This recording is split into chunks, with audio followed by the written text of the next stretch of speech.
This is Optimal Health Daily, episode 1893. How You Can Evaluate Food Trends to Make Better Nutrition Choices by Lea Genders of leagendersfitness.com. And I'm Dr. Neil, your very own personal narrator. Hey there, happy Saturday and welcome back to another weekend edition of Optimal Health Daily. Remember, this is where I read to you from some of the best health and fitness blogs on the web, always with the author's permission and always with a bit of my commentary at the end. And with that, let's get right to today's post as we optimize your life. How You Can Evaluate Food Trends to Make Better Nutrition Choices by Lea Genders of leagendersfitness.com. Just like bell bottoms of the 70s, big hair of the 80s, and flannel shirts of the 90s, food choices can be trendy too. Like a wave across time, different eating habits have ebbed and flowed with popular culture. The ketogenic diet is popular today, but it's been used since 1930 to treat epilepsy in children.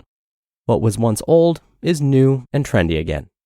If you've ever inhaled a box of Snackwell's low-carb cookies in the name of health, you've been a victim of food trends. It wasn't trendy at the time to avoid carbs, but not yet trendy to avoid processed foods, so many people, including me in the 90s, mistakenly believed that a low-carb cookie was a healthy choice. It's easy to see today the flaws in the trends of the past, so it can be helpful to look at the trends of today to review both the positive and negative aspects so that we can take the best of them and discard what's not useful. This post is inspired by a seminar I attended at the Idea World Fitness Convention by Christopher R. Moore, PhD, RD. How You Can Evaluate Food Trends to Make Better Nutrition Choices. It's essential to keep in mind that no one best diet works for everyone. The key to a healthy diet is sustainability. Instead of starting and stopping various diets, which often leads to weight loss and weight regain, it's better to find a healthy eating style that works best in your lifestyle long term. Trends aren't bad in themselves. Positive and helpful ideas can be trendy. If you evaluate both the good and the bad, you can make the best choices for yourself and your family. Trend number 1. Sugar is the devil. There was a time that fat was the evil culprit of fat gain. Then it was carbs. Now it seems to be sugar. Positive. Too much added sugar could be detrimental to health and is best to be aware of and limit added sugars in your diet. Negative. It can lead to avoidance of naturally occurring sugars in fruits and vegetables, which provide healthy nutrients. How to balance it. Limit added sugars in low-nutrient processed foods and consume your daily sugars from natural sources that provide needed vitamins and minerals. Trend number 2. High protein is best. Extremely high-protein diets are especially trendy in the weightlifting community, where recommendations often far exceed the body's needs. Positive. Protein consumption is necessary to build and maintain muscle tissue. Strength and endurance athletes need a higher amount of protein than a person living a sedentary lifestyle. Negative. A high-protein diet may not have enough variety or contain nutrient-dense foods if not combined with other macronutrients. It could be negative if the protein is consumed mainly from powders and processed foods like bars and shakes. How to balance it. Consume adequate amounts of protein for your activity level, mostly from natural sources, and balance with fruit, vegetables, and healthy fats. Trend number 3. Low carb, high fat. Positive. Many people experience quick weight loss from an initial loss of water on a low-carb diet.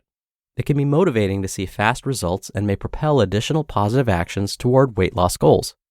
Some have found that reducing carbs helps minimize cravings and hunger. Negative. Potentially, these diets could be missing fiber.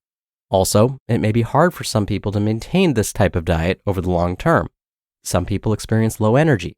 Plus, fat has more than twice the calories per gram than carbohydrates, so it can be easy to overconsume and stall fat loss if not tracking. How to balance. Many people thrive on a low-carb, high-fat diet. Consume your limited carbs and high fats from whole, natural food sources. Time carb consumption before and after exercise for fuel and to restore muscle glycogen, which is, again, stored carbohydrate. Watch your calorie intake to ensure your overall calorie consumption matches your goals, whether for fat loss, weight maintenance, or muscle growth. Trend number 4. Only calories matter. This trend says that you can eat whatever you like, junk food included, as long as you stay within your calorie requirements. Positive. It is effective in weight management to focus on calorie consumption. A diet that includes junk food can feel less restrictive and easier to maintain. Negative. You may miss out on needed nutrients for health when only focusing on calories. Extra care needs to be applied to ensure that you are consuming adequate vitamins and minerals. How to balance. It's okay to focus on the pleasure of food, but work to marry taste with nutrition. Allow yourself the treats you enjoy in moderation, while also ensuring you are getting whole food nutrition from a variety of healthful sources. The key is to aim to get more nutrients for fewer calories. And trend number 5, clean eating movement. Positive.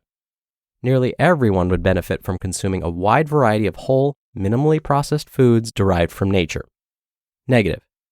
Clean eating is undefined and is interpreted in different ways. Some say it means unprocessed foods. Some say no dairy or grains, while others define it as no animal products. When taken to the extremes, it can lead to disordered eating or a disordered relationship with food if guilt and shame are attached to eating foods that are not clean or if foods are unnecessarily restricted. How to balance. Aim to eat whole, minimally processed foods from nature as often as possible, but allow the treats that you enjoy in moderation.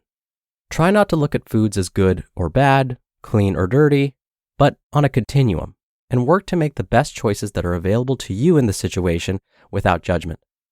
If you have found one of these trends works for you for your long-term health, then the trend has served you well.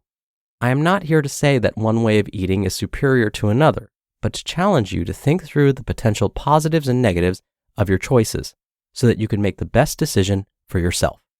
You are an individual, and nutrition is about finding what is healthy, sane, and sustainable for you. You just listened to the post titled, How You Can Evaluate Food Trends to Make Better Food Choices by Lea Genders of leagendersfitness.com. Dr. Neil here for my commentary. Today's author, Lea, mentioned protein intakes, specifically that those that participate in strength or endurance conditioning likely need more protein in their diets when compared to those that don't participate in these types of activities. So, what's the daily protein recommendation then? According to the American College of Sports Medicine, aim to get 1.2 to 2 grams of protein per kilogram body weight per day. Now, for those of us in the US, we're going to need a calculator to convert our numbers to the metric system. So, let's say we have a person that weighs 150 pounds. Their body weight in kilograms would be 68. How do I know that? Anytime you want to know weight in kilograms, divide pounds by 2.2. So in this case, divide body weight in pounds by 2.2. So 150 pounds divided by 2.2, punching that into my calculator, gives us about 68 kilograms. Now, the recommendation is to consume anywhere between 1.2 and 2 grams of protein per this kilogram of body weight we just calculated. So again, using our example, we said a 150-pound person weighs 68 kilograms. So then we multiply 68 kilograms by 1.2. That gives us, punch that into my calculator, about 82. This means that at a minimum, a 150-pound person that participates in strength or endurance activities should get 82 grams of protein per day at a minimum. The American College of Sports Medicine says that protein intake could be a minimum of 1.2 up to 2 grams per kilogram body weight. So let's find out how much protein maximum this imaginary person should get. Again, multiply their body weight in kilograms. Remember, that was 68, but now multiply it by 2. That gives us, punching that into my imaginary calculator, 136. So, a 150-pound person that participates in strength or endurance activities should get between 82 and 136 grams of protein each day. There you have it. See, the math isn't too bad. All right, that'll do it for the Saturday episode. I hope you're having a great weekend, and I'll be back here tomorrow, as usual, where your optimal life awaits.